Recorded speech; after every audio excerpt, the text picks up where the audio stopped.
Un bon nombre de personnes qui est là. Nous débutons, permettez que les autres soient là afin que nous puissions commencer, s'il vous plaît. Nous sommes déjà là en tout cas. Merci de vous connecter, merci de rester scotché, merci de respecter notre rendez-vous de chaque lundi de 20h, de 21h pardon, à 22h, RDB. Bonsoir à tous. Et bonsoir, bienvenue à ceux qui continuent de nous rejoindre. Nous sommes très contents de vous compter parmi nous. Bonsoir à vous. Nous allons commencer dans une ou deux minutes. Voilà. Nous allons bientôt commencer. Et je pense que les autres pourront nous rejoindre quand nous serons en train de continuer. Vu les temps, il est déjà 8h05 minutes. Alors, nous avons encore 5 minutes pour nous rejoindre. Et je pense que c'est bon. Moi, je peux faire mon introduction et je laisserai à M. Fabrice de continuer avec la suite. Bienvenue à tous, bonsoir. Nous sommes déjà à notre rendez-vous de ce soir. Bonsoir et bienvenue.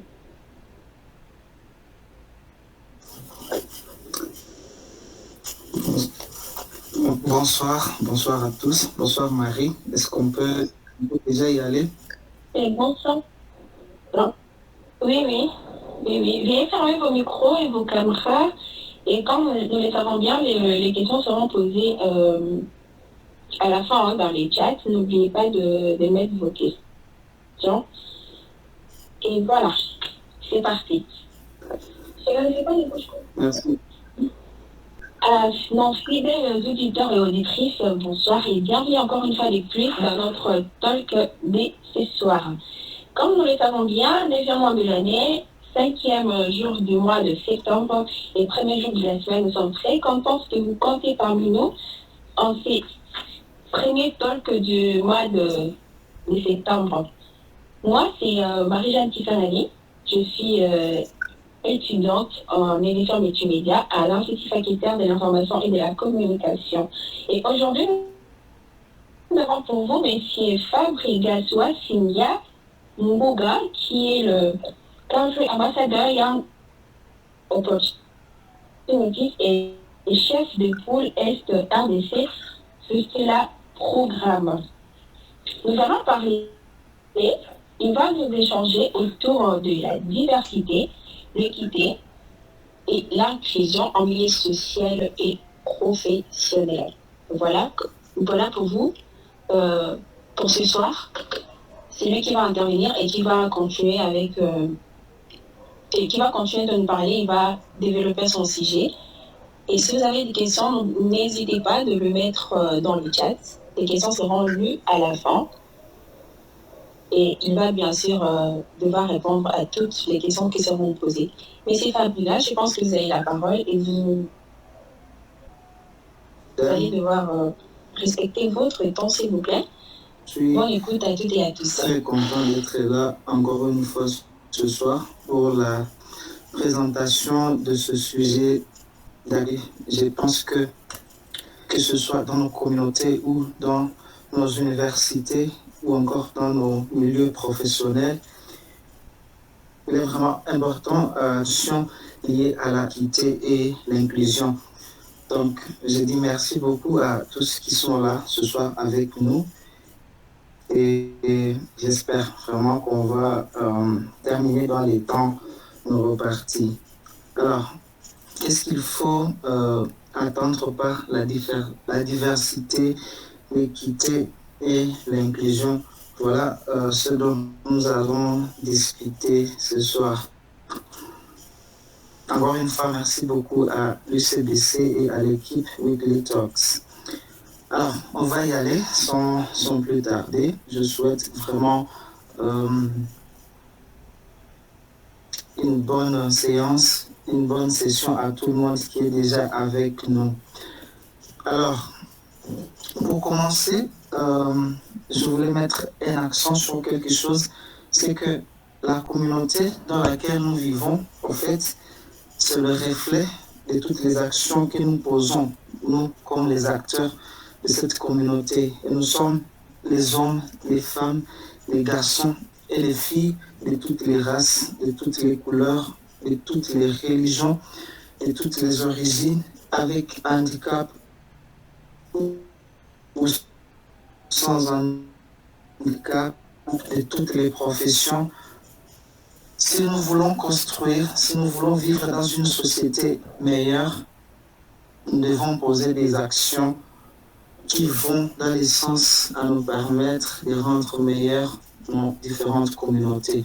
Donc ça, c'est vraiment la phrase avec laquelle je voulais commencer le talk de ce tenir de cette séance. C'est que à la fin de cette séance, je souhaite en tout cas, à la fin de cet échange, que les participants soient en l'équité et l'inclusion, mais aussi de trouver des liens qui peuvent exister entre ces trois concepts. Aussi, que nous devons, et après avoir les caractéristiques de l'identité vis-à-vis EI, il faut entendre diversité, équité et inclusion. Après, on va chuter par l'impact de la DEI en milieu social et professionnel. Alors, j'espère que dans les 30 minutes qui vont suivre, j'aurai déjà brossé les quelques plages préparées pour ce faire. Alors, que dire de l'équité et de l'inclusion? Ce qu'il faut savoir, c'est que ces concepts, ces trois concepts de la 2EI, c'est des concepts qui sont d'actualité. Donc, actuellement, tout le monde parle, que ce soit vis-à-vis des humanitaires, du monde humanitaire, ou alors dans la vie en communauté. Actuellement, on parle de la DEI. Alors, pour certains, ils pourraient penser que la DEI, c'est une nouvelle notion. Et je les arrête tout de suite. En fait, la DEI, la 2EI constitue un ensemble de notions qui ont évolué depuis des années, donc depuis déjà des siècles, si on veut. Et ça part déjà à partir de la séparation de l'État et de l'Église, à partir du moment où les femmes ont eu le droit au travail, à partir du moment où on a parlé de la Déclaration universelle des droits de l'homme, la DUDH. Tout ça, ça nous a poussé à parler actuellement de la DEI, de la diversité, de l'équité et de l'inclusion. Et dire actuellement donc, la DEI consiste à respecter et à faire respecter les différences, donc les différentes opportunités qui doivent s'ouvrir de manière équitable et inclusive à tous. Donc quand on parle DEI actuellement, on parle du respect des opportunités qui doivent s'ouvrir à tout le monde. Comme je l'ai dit, hommes, femmes, enfants, garçons et filles avec handicap ou non, toutes les opportunités qui doivent s'ouvrir à tout le monde. Voilà en quoi consiste d'une certaine manière la DEI. Alors, on va un peu définir les différents concepts qui interviennent dans cette DEI. Alors, le premier concept, c'est la diversité. Qu'est-ce qu'il faut entendre par diversité? En fait, diversité, ça veut dire la différence entre les attitudes, les valeurs, les croyances, les origines. Actuellement, on parle d'orientation sexuelle, l'identité des genres, capacité, état de santé, le statut social, donc riche, pauvre, les compétences personnelles et beaucoup d'autres caractéristiques. Voilà un peu ce qu'on peut appeler la diversité. Alors, dans ce contexte, respecter la diversité signifie reconnaître et valoriser toutes les différences que je viens de citer tout à l'heure. Respecter et valoriser la croyance des gens, leurs perspectives culturelles, leurs valeurs, leur orientation sexuelle, leur identité des gens. Respecter tout cela et valoriser cela, voilà un peu ce que nous appelons la diversité, qui va protéger et non discriminatoire. Donc la diversité, en fait, c'est la seule vraie chose que nous avons tous en commun. Si tu es noir, si tu es une femme, si tu es un garçon, tu es un musulman, tu es avocat, tu es... Toutes ces différences-là, ça fait partie de ce que nous appelons diversité. Pour mieux l'illustrer, j'espère que vous voyez avec moi l'image qui est à l'écran. On peut parler de l'âge, on peut parler du handicap, du genre marital, on peut parler de la situation grosse ou de maternité, on va y revenir un peu plus tard, de l'origine ou l'ethnicité, on peut parler de tout cela fait ce que nous pouvons qualifier actuellement de diversité. Alors passons un peu aux deux vraiment de l'équité sans le gens confondent l'équité à l'égalité. Alors l'équité au fait fait référence à la justice dans la répartition des avantages et des responsabilités. Retenez cela, l'équité fait référence à la justice dans la répartition des avantages et des responsabilités. Alors entre les hommes, les femmes, les filles, les garçons, selon les besoins des uns et des autres. Ok? Alors voilà ce qu'on peut entendre de façon très simple par l'équité. La justice dans la répartition des avantages et des responsabilités. On pourrait dire la justice dans la répartition des droits et des devoirs. Alors, qu'est-ce que l'égalité à côté de l'équité? L'égalité, en fait, c'est la jouissance égale par les hommes, les filles, les femmes, les garçons, des droits, des biens, des opportunités, des ressources. Faut trouver comme différence entre l'équité et l'égalité, c'est que l'équité fait référence à la justice dans la répartition, tandis que l'égalité fait référence à la jouissance égale. Alors, je vais vous montrer un peu une image qui symbolise cette différence entre l'équité et l'égalité. Vous voyez à gauche de votre écran l'image qui se présente symbolise l'égalité, ça veut dire la jouissance égale. Il y a des opportunités qui sont là, tout le monde a la possibilité de jouir de cette opportunité-là. Par contre, si vous voyez à droite, il y a l'équité. C'est donc la justice permet à ce que la personne la moins élancée, si vous voyez un peu l'exemple basique, puisse avoir une sorte de support qui va lui permettre d'être au même piédestal que les autres personnes. Voilà un peu la différence entre l'équité et fait référence à la justice dans la répartition des avantages et des responsabilités, tandis que l'égalité fait référence à la etc. Alors, qu'est-ce qu'on peut entendre par l'inclusion? L'inclusion, au fait, on ne va pas non plus en parler sans parler de l'exclusion, ça va de pair. L'inclusion, c'est le fait de personnes en mettant fin à leur exclusion sociale ou être incluse à partir du moment où on met fin à son exclusion sociale ou professionnelle. Okay?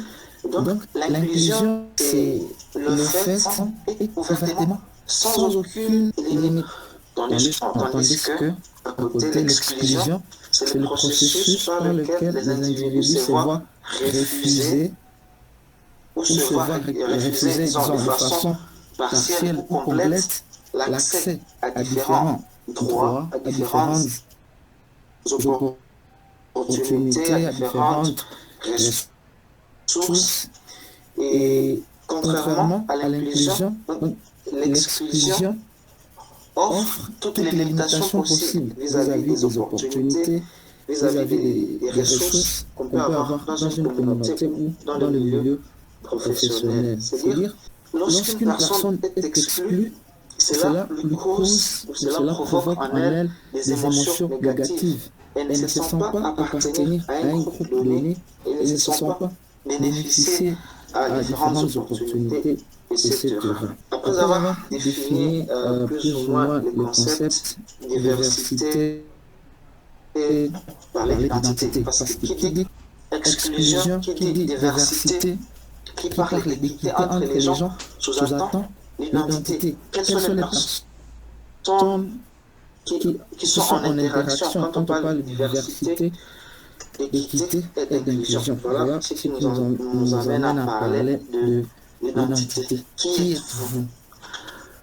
En fait, cette question, on pourrait vous la poser là où vous êtes, dans ce que vous faites, et la plupart des gens se limitent à penser contre je suis un homme, soit je suis une femme, soit je suis un garçon, soit je suis une fille. Ça est leur identité. Aussi, il y a d'autres aspects de l'identité. Les personnes pensent au fait, pensent que leur identité et on va y arriver tout de suite. C'est-à-dire, il y a des gens tellement on leur a collé des étiquettes qu'ils ont oublié ce qu'ils sont réellement. Et finalement, ils ne savent plus ce que c'est qu'elle leur véritable identité. Alors, il y a deux types d'identité dans notre contexte. Il y a ce qu'on peut qualifier d'identité sociale. Ça veut dire vous vivez avec des gens qui ont leurs différences, ok, mais vous êtes une communauté qui vous donne des caractéristiques communes. Là, on peut parler d'identité sociale. Par exemple, on peut dire la communauté des médecins. Ça, c'est une identité sociale où tous les médecins, on peut les lier à certaines caractéristiques qui ont commun. Mais en même temps, vous savez qu'il y a quelque chose qui vous rend unique. Et là, on parle, vous êtes une femme, vous êtes une fille, vous êtes un garçon, etc. Alors, les étiquettes dont on vient de parler tout à l'heure qui peuvent affecter l'identité d'une personne vis-à-vis de ce qu'elle pense d'elle-même ou de ce que les autres pensent d'elle, ces étiquettes-là affectent notre accès ou encore notre participation en raison des préjugés. Qu'est-ce que cela veut dire? Ça veut dire que nous pouvons avoir cet accès à certaines opportunités à cause des étiquettes que les gens nous ont collées dans la communauté. On va y arriver. Et les gens peuvent nous imposer parfois une identité. Voilà, c'est bon. Alors, n'hésitez pas à poser déjà vos questions si vous en avez. Laissez vos questions dans le chat et les questions seront développées une fois que l'orateur aura fini son contenu. Alors, là, oui, ça va, c'est bon, ça passe. Merci beaucoup. Je m'excuse beaucoup, la technique est c'est pas grave, vous pouvez continuer. D'accord. Alors, j'étais en train de parler un peu de l'identité. C'est que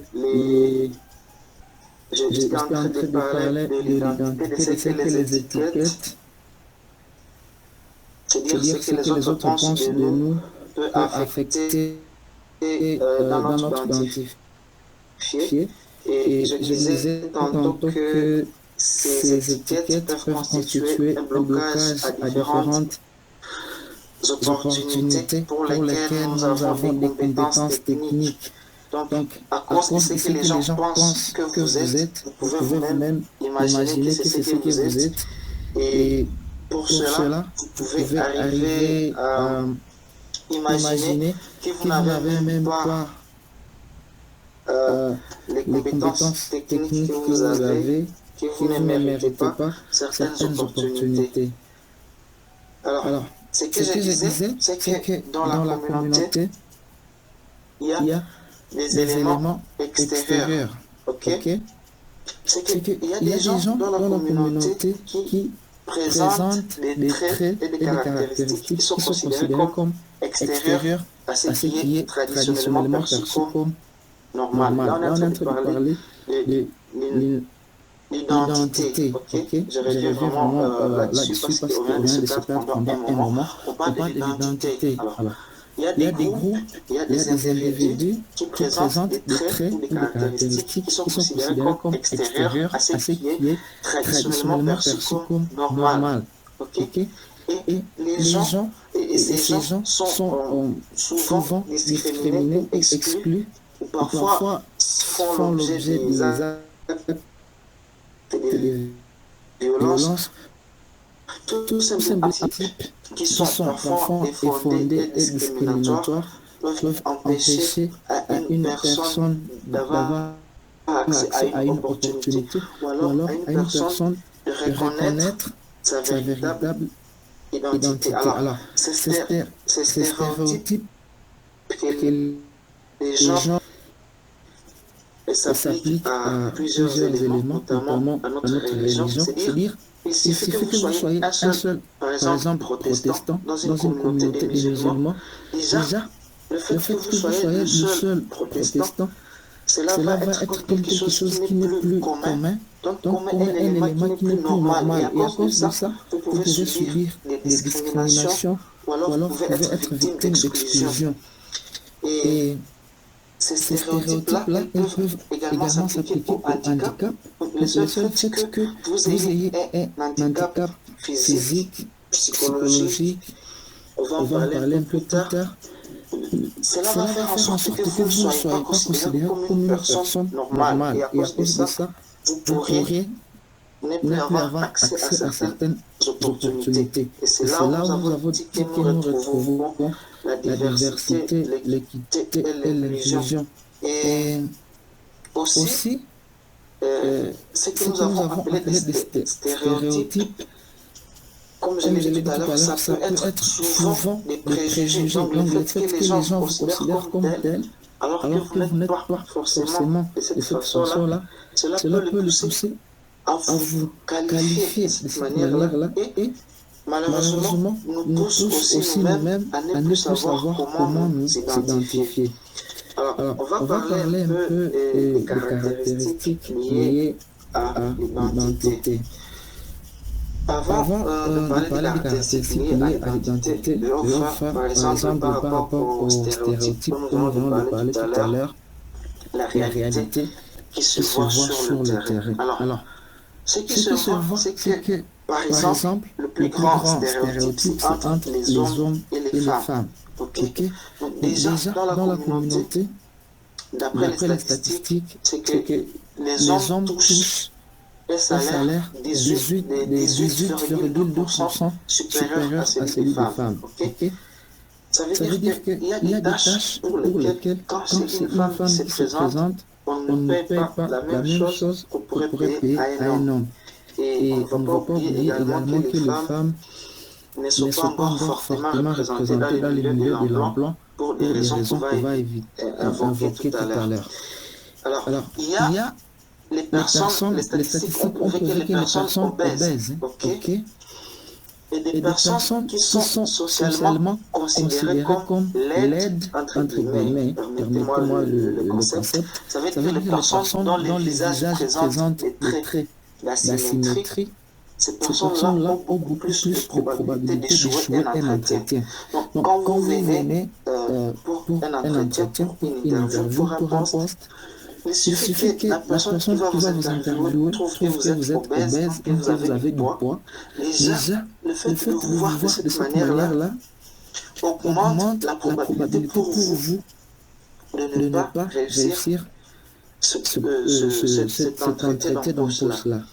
Le simple fait que vous ayez des traits au visage qui semblent asymétriques, donc qui semblent extérieurs à ce qui est considéré comme normal, déjà la personne vous trouvant laid ou laide va, avant même d'arriver à toucher ce qui est comme compétence personnelle ou expérience, va considérer que non, vous n'êtes pas la personne la mieux placée pour occuper tel poste. Vous voyez donc combien les stéréotypes ou alors les clichés que les gens nous portent dans la communauté peuvent affecter même nos opportunités. On peut rater une opportunité parce qu'on a pris du poids, parce qu'on est assez jaune, assez noir, etc.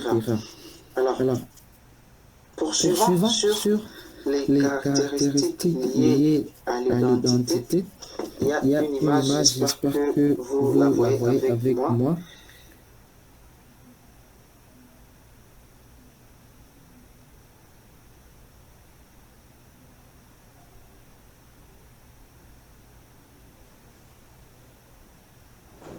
Identité et la DEI, la diversité, équité et inclusion. Voici un peu ces caractéristiques-là. Et ici, on parle des caractéristiques qui sont protégées. Donc ici, on est un peu dans les respects de la DEI. Quand on respecte la DEI, on prend en compte ces différentes caractéristiques. Alors, il y a le facteur âge, il y a le facteur handicap, il y a le facteur genre, le facteur sexe, le facteur état civil, le facteur grossesse, le facteur origine, le facteur croyance religieuse, et à la fin, il y a le facteur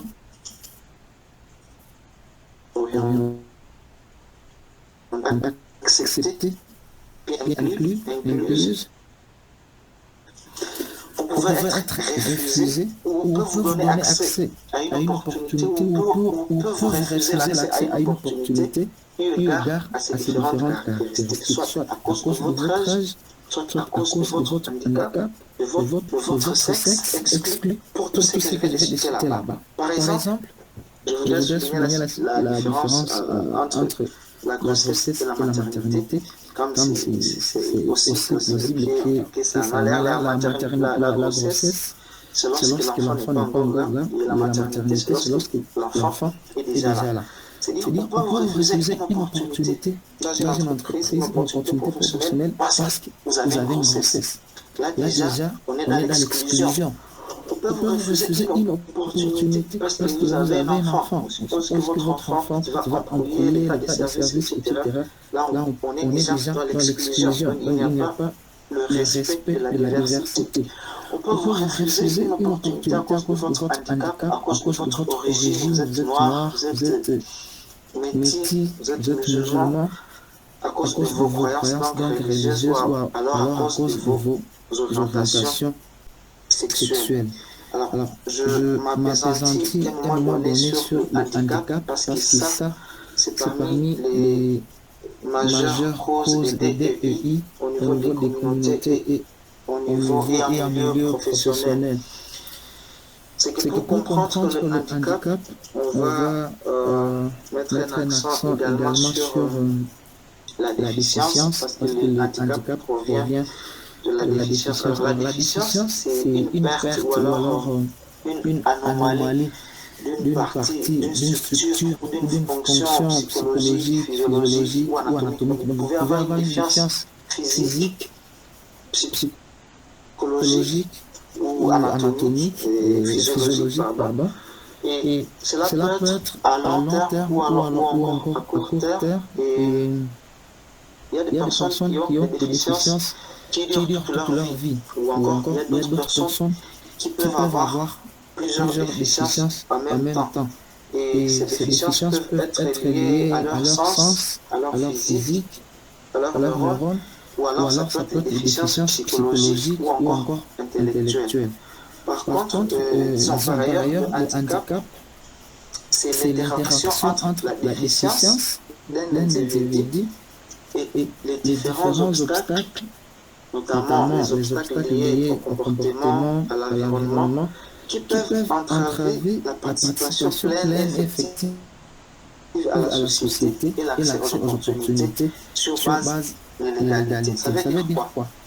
On dit qu'une personne a un handicap à partir du moment où la déficience, cette personne l'empêche de bénéficier d'une opportunité, ou alors, à partir du moment où son handicap fait de cette personne l'objet des obstacles au niveau de la communauté. Donc, il y a des regards de travers, il y a les refus d'opportunités, il y a l'absence de considération. Là, on va parler de handicap. Par contre, si on revient sur la conception entre guillemets médicale, là on parle de déficience. Et comme je viens de le dire avant, c'est que le handicap, c'est parmi les causes d'exclusion, c'est parmi les absences de diversité, d'inclusion et d'équité. Donc la plupart des gens n'ont pas eu accès à certaines opportunités à cause de leur handicap. Et on va continuer avec une autre caractéristique liée à l'identité, c'est l'égalité de genre, c'est-à-dire l'égalité des sexes, ou alors l'égalité entre les hommes et les femmes. Cela fait référence à la jouissance égale, c'est-à-dire entre les hommes, les femmes, les filles et les garçons, et aux droits ou bien aux opportunités, aux récompenses et à la qualité de la vie. Là, on parle de l'égalité des genres quand tout cela est respecté. Quand les hommes et les femmes, les garçons et les filles bénéficient des mêmes droits, des mêmes opportunités, etc. Alors, je vais revenir là-dessus pendant la séance de questions. Je voulais parler un peu des avantages de la DEI. Alors, les avantages de la DEI sont nombreux, mais principalement, on peut parler de la promotion de l'égalité. Donc, une communauté ou une entreprise qui respecte la DEI, il y a en cette entreprise ou en cette communauté la promotion de l'égalité, de la diversité et de l'inclusion. Okay? Et cela présente plusieurs avantages, c'est-à-dire à toutes les personnes issues de cette communauté, de cette entreprise, peu importe l'origine, la race, l'âge, le sexe, la maternité, la situation maritale, comme on en a parlé plus tôt. Alors, ce que nous devons faire, c'est que nous devons veiller à ce que toutes les caractéristiques de la diversité soient valorisées et qu'elles soient mises à profit pour améliorer en fait le travail d'équipe et la meilleure résolution des problèmes au sein des entreprises, mais aussi pour que cela puisse renforcer la cohésion au sein des différentes communautés et que cela puisse donner à chacun et à chacune une chance de tirer le meilleur parti de sa vie et de ses talents. Alors, je vais rapidement parler des avantages de la DEI en milieu professionnel. C'est que, comme avantage, la DEI donne une opportunité de travail pour tout le monde, peu importe la différence, en toute équité et en incluant les personnes qui se sentent exclues. La DEI a comme avantage aussi d'assurer la satisfaction au travail, c'est que vous soyez enceinte, que vous ayez un enfant, que vous ayez un handicap, vous vous sentez satisfaite au travail. La DEI également a comme avantage de fidéliser le personnel, parce que les gens se sentent inclus, les gens se sentent respectés, ils sont beaucoup plus fidèles dans l'organisation. Ça renforce également le moral du personnel, ça facilite la créativité et l'innovation. Il y a aussi une sorte de flexibilité organisationnelle. Il y a la capacité d'apprendre du personnel à tous les niveaux. Donc, vous pouvez être nouveau. Grâce à la DEI, on va respecter ce que vous allez proposer comme innovation, comme créativité dans le travail. Il y a également le fait que les employés se sentent considérés par leurs employeurs pour leurs vraies compétences. Donc la DEI permet au fait d'améliorer la qualité du personnel grâce à un meilleur recrutement. On ne va pas recruter une personne parce qu'elle est bonnet ou est bon front. Et on ne va pas non plus refuser de recruter une personne parce qu'elle présente des traits ou des caractéristiques jugées anormaux, donc ces traits et ces caractéristiques-là, ou parce que c'est jugé en dehors de ce qui est considéré entre guillemets comme normal. Donc la DEI permet d'avoir du personnel de qualité recruté sur base des compétences. Ça permet également de réduire la vulnérabilité aux contestations judiciaires. Donc, les gens n'ont plus besoin d'aller vers les instances judiciaires pour contester le fait que non, parce que je suis une femme, on ne m'a pas donné ceci, parce que j'ai un handicap, on ne m'a pas confié ceci. Ça permet de réduire cela.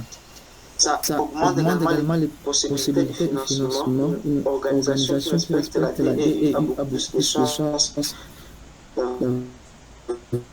d'avoir accès à un financement et ça favorise au-dessus de tout le climat de respect, de considération et de dignité.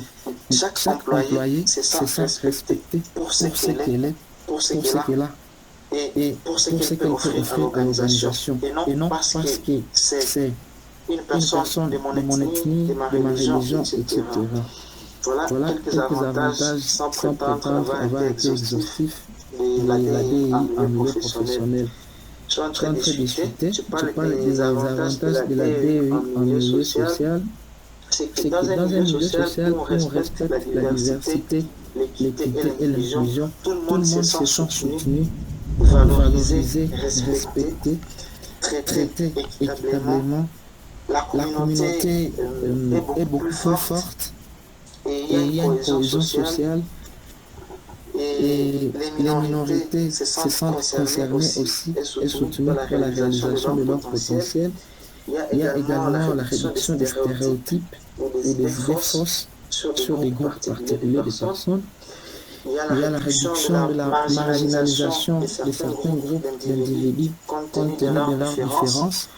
Il y a aussi, à travers l'inclusion, l'assistance qui est apportée à des personnes qui sont beaucoup plus à risque. Donc si vous construisez par exemple des latrines au sein de votre entreprise, vous prenez en compte l'aspect qu'il y a des personnes par exemple avec handicap et vous par exemple qui utilisent des chaises roulantes et vous mettez, vous n'allez pas mettre les toilettes où il faut escalader 5 escaliers avant d'aller se soulager. Vous allez prendre également en considération les personnes qui utilisent par exemple ces chaises roulantes là.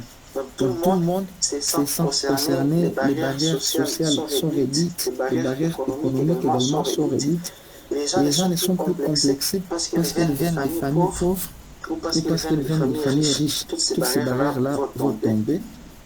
Et aussi, la DEI en milieu social contribue à la construction d'une société égalitaire et inclusive. Alors, la DEI également contribue à réduire les risques liés à la discrimination.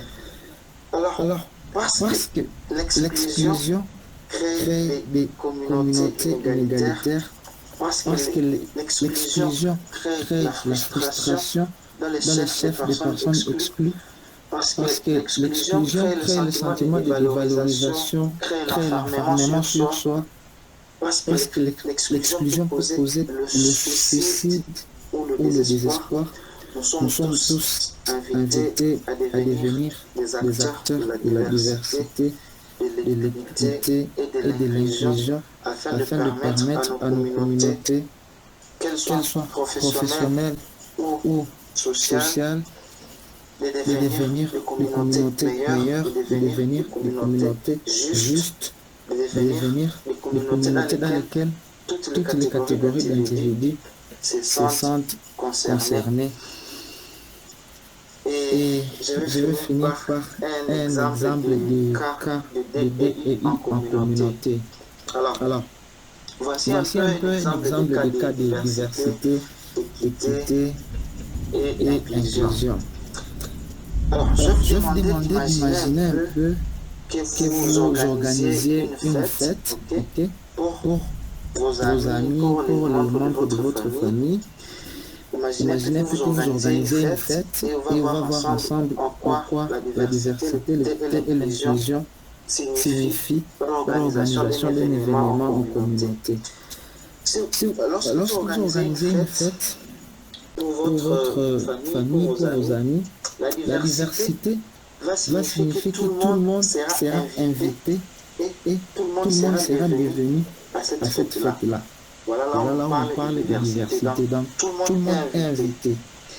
L'équité va signifier que chacun a la possibilité de participer à l'organisation de cette cérémonie-là et à prendre des décisions. Donc, si c'est un mariage, même si une personne ne va pas apporter de l'argent, etc., l'équité exige que vous laissiez tout le monde donner son avis par rapport à l'organisation de cet événement-là. Et l'inclusion, en fait, signifie que tout le monde sera pleinement engagé dans la danse, dans le parler, dans le manger, dans les rires. Lorsque tout le monde va se sentir engagé, là on va parler d'inclusion. Donc ça c'est un cas simpliste de DEI en communauté. Voilà un peu ce que je voulais partager avec vous concernant l'équité, disons la diversité, l'équité et l'inclusion en milieu social et professionnel. Je sais que la technique nous a posé des soucis, mais je suis prêt à répondre à vos différentes questions pour renforcer un peu ce que j'avais déjà dit. Tu as la parole, Madame Marie-Jeanne. Merci beaucoup, M. Fabrice, pour votre exposé de ce soir. Comme toujours, nous sommes très contentes de vous avoir encore une fois. Alors, nous espérons que ça ne sera plus encore la dernière fois. Vous êtes là et nous allons vous contacter au moment opportun. Classe question, vous avez été attentif à l'exposé de M. Fabrice. Et dans le chat, il y a personne qui a demandé si vous pouvez disponibiliser le mot deal. Oui, comme d'habitude, il n'y a pas de souci.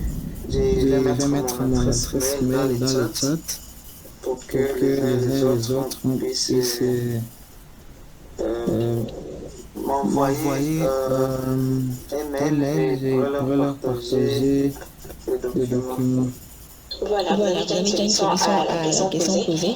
Et Nicolas a demandé la place de la discrimination positive et le profil idéal préétabli face aux opportunités dans la DEI.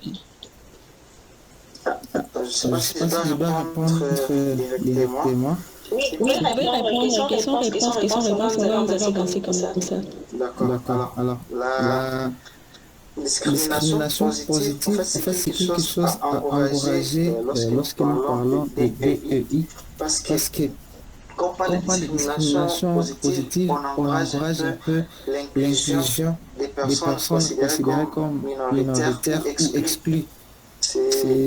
Par exemple, à ce niveau, on va parler de l'implication, par exemple, uniquement des femmes pour quelque chose qui était longtemps attribué aux hommes. Imaginez un peu le métier de chauffeur. Depuis longtemps, le métier de chauffeur a été considéré comme un métier d'homme ou un métier de garçon.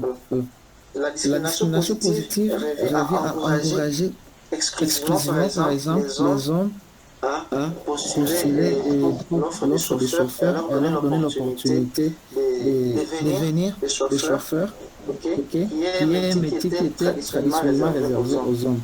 Je pense que c'est encouragé en termes de DEI, la discrimination positive. Alors, M. Nicolas, je pense que vous avez la réponse à votre question. Si vous n'êtes pas satisfait, faites-nous savoir, comme ça on va éclaircir. Il y a M. Issa Balou qui vous remercie pour la qualité de l'exposé de ce soir. M. Gilles Sombala demande de savoir quel indicateur vont renseigner qu'il y a DEI dans une entreprise donnée. Alors, je pense que c'est plus simple. Les indicateurs qui renseignent qu'il y a DEI dans une organisation, d'ailleurs, cela va de soi compte tenu des avantages. Si il y a une organisation qui emploie, une organisation qui emploie des personnes sans tenir compte de leur religion, de leur sexe, ok, de leur situation maritale, comme je l'ai dit tantôt. Donc, c'est une organisation qui engage les personnes mariées, les célibataires, les catholiques, les protestants, les personnes vivant avec handicap, les musulmans, qui tient compte de cette diversité-là et qui assure son recrutement sans tenir compte des abstractions communautaires, comme je l'ai dit. On doit considérer que cette organisation-là tient compte des indicateurs de la DEI. Donc la DEI, c'est dire que dans cette organisation, on va respecter la diversité dans le recrutement. On va donner aux gens des avantages, de manière juste. Là, on parle de l'équité et qu'il y a l'inclusion. Donc, tout le monde, peu importe la différence, participe aux décisions qui sont prises, participe aux grandes actions de l'organisation. Là, on va parler de l'inclusion. Donc, voilà un peu les trois indicateurs pour lesquels on peut parler concernant une organisation dans le respect de la DEI. Ok, il y a des encouragements qui continuent à se montrer dans le chat. Il y a des gens qui nous encouragent par rapport à l'exposé de ce soir. Et je prends la question des ICQ et Bouddha. J'ai une question. En cas de violenté de principe de la DEI, les avantages sociaux et professionnels, comment remettre la victime dans ce droit sans la blesser psychologique? Ok, alors, comme je l'ai dit, l'un des avantages de la DEI, c'était d'avoir dans des organisations moins de procédures judiciaires liées à différentes violations, notamment de la DEI. Alors, la DEI, en fait, ce n'est pas une notion isolée. À côté de la DEI, il y a ce qu'on appelle la PSEA, la prévention, la protection contre l'exploitation et les abus sexuels. Ça rentre également dans les notions de DEI. Et à part ça, il y a évidemment les notions de genre dont on a parlé ici. Alors, il y a toute une série de procédures qu'on peut mettre en place déjà au niveau de l'organisation, ok? Et si la personne estime qu'elle ne va pas trouver réparation de ce préjudice, du préjudice subi, là on peut toujours recourir à des voies extra-organisationnelles, c'est-à-dire aux voies judiciaires pour trouver réparation. Parce que les questions de DEI, ça touche à la dignité d'une personne et tous par les personnes sont égales en droit et en dignité. D'ailleurs, ça fait partie de la déclaration universelle des droits de l'homme. Je pense que ça doit être l'article 1. Pour remettre une personne blessée en termes de DEI, il y a toute une série de procédures mises en place. Ça peut être à l'intérieur de l'organisation, des procédures de conciliation, etc. Tout autant que selon la gravité, cela peut se résoudre au niveau des instances judiciaires. Il y a la question de séjour du parc qui demande la différence, qui demande si vous devez différencier l'équité et l'égalité. Alors, je pense que M. nous a rejoint un peu. Vous avez déjà parlé de la différence entre l'équité et l'égalité. Et j'ai dit que l'équité fait référence à la justice, ok? Donc, la répartition des avantages et des responsabilités. Donc, lorsque vous répartissez les avantages et les responsabilités ou alors les droits et les devoirs de manière équitable, de manière juste, là on parle d'équité.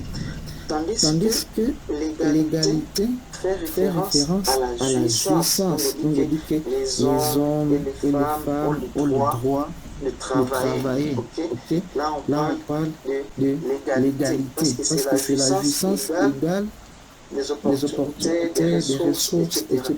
Tandis que l'équité fait référence à la justice. Donc, une personne qui est sous-évaluée au niveau communautaire, vous pouvez lui donner un peu plus d'avantages. Ok.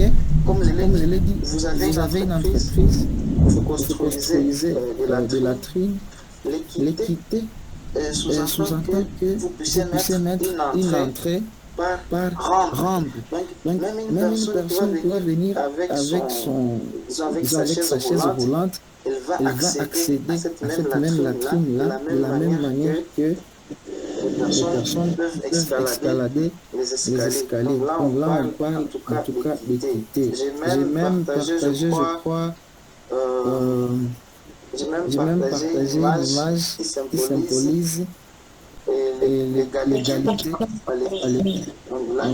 Regardez l'image en direct. Avant ça, autre chose, il y a une autre question.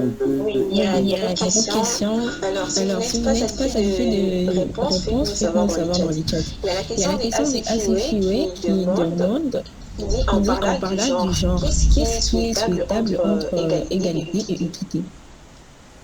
J'ai pas bien compris la question. En parlant du genre. Oui. Qu'est-ce qui est souhaitable entre égalité et équité? Alors, en parlant du genre, effectivement, il y a la notion d'équité, ok? En même temps, il y a la notion d'égalité. Je pense d'ailleurs que j'ai défini les genres. Si je dois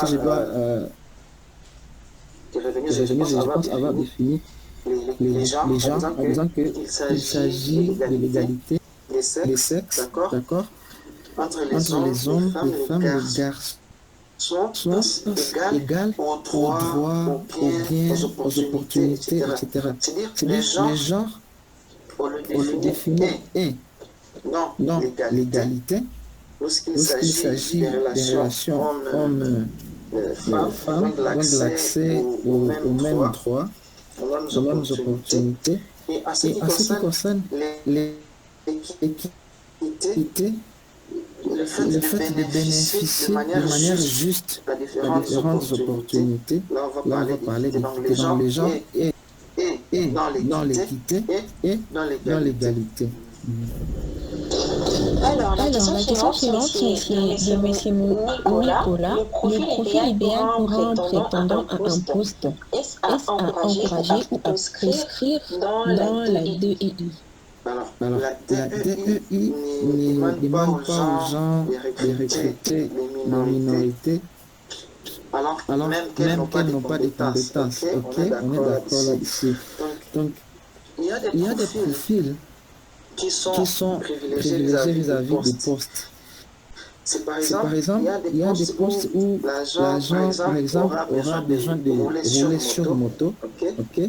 C'est un agent de terrain qui devrait utiliser une moto pour faire des va-et-vient entre le bureau et le terrain. À ce moment-là, si dans le poste, disons, dans l'appel d'offres, l'offre d'emploi, on spécifie que l'offre est réservée à une personne qui n'a pas, par exemple, un handicap qui pourrait l'empêcher d'utiliser un engin roulant. Et ce n'est pas à dire que la DEI vient casser le profil vis-à-vis des postes. Par contre, la DEI vient vous dire, si vous avez un poste et que vous trouvez que la personne la plus compétente, c'est une femme enceinte, il ne faut pas lui refuser cette opportunité-là, tout simplement parce que c'est une femme enceinte, parce que dans 2 mois, elle va prendre ce congé de maternité. Voilà là où il avait un peu la DEI. Considérer avant tout les compétences et l'expérience de l'individu avant de regarder sa différence.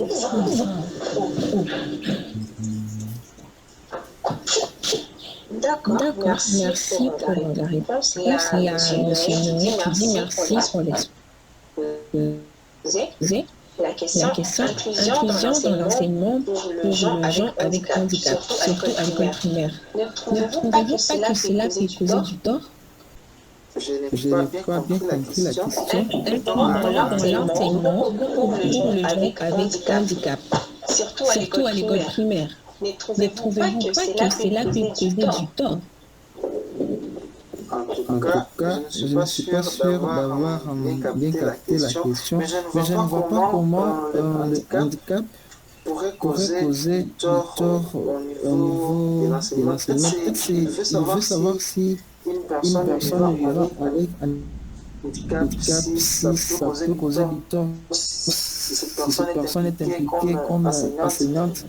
En tout cas, personnellement, je n'ai pas peut-être bien compris la question. Ok, vous pouvez me poser cette question parce que l'orateur n'arrive pas à bien comprendre cela. Il y a la question de M. Nicolas, non, M. Nicolas Chidocha. M. Noël, il a posé une question parlant aussi égalité. Je crois que tout le monde ne peut pas faire toute chose, car en respectant le principe de l'homme qu'il faut à la place qu'il faut, imaginez une femme qui va créer une fausse sceptique. C'est une question, ça? C'est un mot, je sais pas, je comprends pas. Voilà exactement un cas de DEI. Ça, c'est un cas d'exclusion, je pense. Imaginez qu'une femme ne peut pas faire un travail manuel, c'est déjà de l'exclusion. Et d'ailleurs, on en avait déjà parlé. Actuellement, avec la parité ou l'égalité, et même en parlant de DEI, si la femme présente des compétences physiques, morales et psychologiques pour effectuer cette tâche-là, alors elle va l'effectuer. Donc il ne faut pas l'exclure tout simplement parce que c'est une femme et parce que c'est un travail manuel entre guillemets réservé pour les hommes. Ça vraiment c'est un cas de DEI. D'accord, il y a M. Janvier qui a des questions. La première, dans un contexte où il y a une menace du groupe X sur Y, faut-il respecter le principe de la DEI ou agir dans le principe d'un non-perdant? Alors, cela dépend déjà de quel genre de menace il s'agit. Mais en fait, la DEI, comme je l'ai dit au départ, quand on commençait la séance, ce n'est pas une notion qui vient casser quelque chose qui existait déjà dans la communauté. C'est plutôt une notion qui vient compléter la communauté pour la rendre beaucoup plus meilleure, participative et inclusive. Et donc le but de la DEI, c'est de créer des ponts dans les communautés. C'est dire, lorsque la communauté est inclusive, les personnes qui ont besoin d'assistance sont assistées. Ça, c'est dans une société qui est inclusive. Elles ne sont pas délaissées parce qu'elles ne sont pas, entre guillemets, normales. Donc voilà un peu ce que la DEI vient corriger dans les différentes communautés, c'est d'apporter un peu la reconnaissance de la diversité comme faisant partie de l'ensemble de la communauté. La deuxième question, dans les contextes RDC, Rwanda et Ouganda, comment pratiquer la bonne DEI? Alors là, vraiment, on parle politique et je ne sais pas si normalement je n'ai pas parlé de la politique en ce qui me concerne et c'est vraiment une question qui n'est pas dans le même contexte, mais je ne peux pas vraiment répondre directement à cette question-là. C'est une manière de me dire non, comme il y a entre guillemets haine entre les Congolais et les Rwandais, alors on voit les Rwandais, on l'explique parce que c'est Rwandais. En tout cas, je ne veux pas m'engager sur ce terrain-là parce que là, on est vraiment dans un autre contexte qui est le contexte politique qui évolue selon les enjeux politiques. D'accord, il n'y a pas de souci. L'avant-dernière question, comment l'entreprise peut-elle incorporer le principe de la non-discrimination dans l'emploi et quelles mesures peut-elle prendre au niveau de sa politique de ressources humaines? D'accord. Alors, c'est Alors simple. c'est simple, C'est ce c'est ce que que vous avez vous dit avez dit d'ailleurs. d'ailleurs. Toutes les Toutes les entreprises entreprises devaient devaient adopter adopter les les principes de la principes de la DEI, DEI, c'est-à-dire c'est-à-dire donner donner la la chance chance à à tout le tout monde le monde et et regarder regarder uniquement uniquement les les compétences compétences vis-à-vis du vis-à-vis du profil profil recherché par le recherché par le poste. poste. Et dans le Et dans le profil, profil, ne pas ne pas exclure exclure les les personnes personnes sur sur base base de leurs de leurs différences. différences. Et Et je je pense pense que, que, en la tout cas, la DEI, elle DEI, vient elle vient ouvrir un ouvrir peu un peu les les portes à portes tout le à tout monde le monde en nous donnant à tous à et à tous et à chacun chacun l'opportunité de l'opportunité de donner le donner meilleur le de meilleur de nous-mêmes nous-mêmes dans dans telle autre telle autre entreprise sans entreprise avoir sans à avoir à regarder regarder les les différences différentes qui nous qui nous entourent. C'est entourent. par C'est exemple par pour le exemple pour poste le poste des des hôtesses. hôtesses. Voilà. Est-ce que tu m'avais dit Fois fois où les où les hôtesses de hôtesses de l'air l'air doivent doivent uniquement uniquement regarder regarder une la silhouette silhouette des, des, des des candidates, candidates, etc. dit qu'il etc. dit qu'il y a y a vraiment encore vraiment beaucoup encore de choses beaucoup de à faire. choses Je à pense faire. Je que pense que tout ce qu'on tout ce attend qu'on attend d'une d'une catégorie catégorie d'employés, d'employés, ça ne ça ne devrait pas devrait être pas être seulement quelque seulement quelque chose qui est chose qui est lié lié à leur à leur physique, physique. nonobstant, bien Nonobstant, sûr, bien sûr, les les spécificités qui spécificités qui peuvent être peuvent être liées à liées un à poste un ou à un poste ou autre. à un Comme je autre. l'ai dit Comme je tout à l'ai dit l'heure, tout il y à a des l'heure, il y a postes des de postes de terrain terrain pour lesquels on doit on doit spécifier dans spécifier dans l'appel d'offres l'appel que d'offres non, que ce non, ce poste n'est pas poste n'est pas réservé, réservé, par par exemple, aux exemple, aux personnes personnes à à mobilité mobilité réduite, parce réduite, que parce que la personne la qui va personne qui prendre va le prendre le poste, elle poste, aura elle à aura à utiliser des utiliser des engins engins roulants pour roulants se pour se déplacer par-ci déplacer par-là. par-ci Donc, par-là. Donc, déjà, le fait déjà, de le fait de mentionner cela mentionner dans cela l'offre, dans l'offre, ça ne dit ça pas ne que dit vous pas que avez vous avez exclu exclu certaines personnes certaines ou non. personnes ou non. Là, vous êtes Là, vous encore êtes dans encore dans le respect le des respect des principes de principes la de la DEI. DEI. Alors, Alors, la la dernière dernière question question de de Monsieur Monsieur Trésor, Trésor, il demande il qu'en demande qu'en est-il est-il entre le entre le harcèlement harcèlement sexuel et sexuel et la et la discrimination. discrimination, Entre entre le le harcèlement et la harcèlement et la discrimination. discrimination. J'ai dit tout à J'ai dit l'heure tout que à la l'heure que la DEI, DEI, c'est c'est vraiment vraiment là où nous là où sommes nous sommes actuellement, actuellement, en termes en termes d'évolution d'évolution dans les processus d'inclusion, de diversité et et d'équité. d'équité. Et le Et le harcèlement, ça harcèlement, rentre ça dans rentre ce que dans nous ce que nous appelons appelons la la protection protection contre contre l'exploitation l'exploitation et les et abus les abus sexuels. sexuels. Je pense que Je ça pense que aussi, ça aussi, c'est c'est une autre une autre thématique thématique à à développer. développer. Et c'est là où Et on c'est parle là un où on peu parle de un peu de harcèlement, harcèlement, de de discrimination. Parce que discrimination. si Parce que une si une personne te personne te harcèle harcèle parce que tu parce es que une tu es une fille, fille, déjà là, on est dans on est la dans la diversité. diversité. Et Et c'est que c'est ta c'est que c'est ta qualité dans qualité le dans genre. le genre. Pour cela que Pour j'ai dit cela que que j'ai dit parmi les que parmi les caractéristiques caractéristiques de de l'identité, il y a le l'identité, il y a le sexe. Donc, sexe. Donc, si tu es si tu es discriminé, discriminé, si si on te on te refuse un refuse un accès, si tu accès, n'as si tu n'as pas, pas, si on te refuse, si on si t'exclut, si tu es tu es harcelé harcelé à cause de à ton cause de ton sexe, à cause sexe, de à ton cause de ton âge, âge, à cause de à ta cause de ta situation situation maritale, maritale, ton cas, c'est parce que pancage tu parce es que tu es célibataire, parce que célibataire, tu es parce que marié, tu on es ne marié, on ne t'engage pas. t'engage pas. Tout cela, Tout ça cela, fait ça fait partie de la partie de la DEI. DEI et En tout en cas, tout cas, ce sont des ce sont choses des choses que nous que nous devrions devrions respecter, que ce respecter, que soit ce dans la soit dans la communauté ou communauté encore ou encore dans dans différentes différentes entreprises. entreprises. C'est tout comme C'est tout ça, comme ça, Monsieur Monsieur Fabricas. Fabricas. Alors, Alors, n'oubliez pas n'oubliez pas de mettre de votre mettre adresse votre mail adresse mail dans dans le chat, le hein. chat. Hein. Et à la Et à la dernière dernière question, je question, je crois, de crois, Monsieur de Monsieur Fiston, Fiston, merci pour le merci pour présentateur. Je voudrais Je voudrais savoir si savoir lors de si la lors de la sélection après sélection après analyse de analyse de candidats, candidats, leur leur constate constate aucun profil profil correspond à correspond une à une femme femme et en et en finale, on finale, on recrute recrute rien que rien que d'hommes d'hommes candidates les candidatent systèmes les de systèmes de II. II. Je ne sais Je pas, sais pas, possible de possible de me prendre la prendre la question. Vous question. voudrez Et savoir savoir si, si, lors de lors de la sélection après analyse des analyse des candidats, candidats, l'on l'on constate aucun constate aucun profil profil correspondant à correspondant une à une femme femme et en et en finale, on finale, on recrute recrute rien rien que que d'hommes. d'hommes. Qu'en Qu'en est-il est-il candidates les candidatent les systèmes de systèmes de II? II? Alors, Alors, le déjà, fait le fait d'avoir d'avoir proposé, proposé, ok, ok, le fait le d'avoir fait d'avoir proposé, proposé, disons, disons, encouragé encouragé les les candidatures candidatures féminines féminines dans dans l'offre, l'offre, ok, ok, c'est c'est déjà déjà faire faire preuve preuve de de diversité, d'équité et d'inclusion.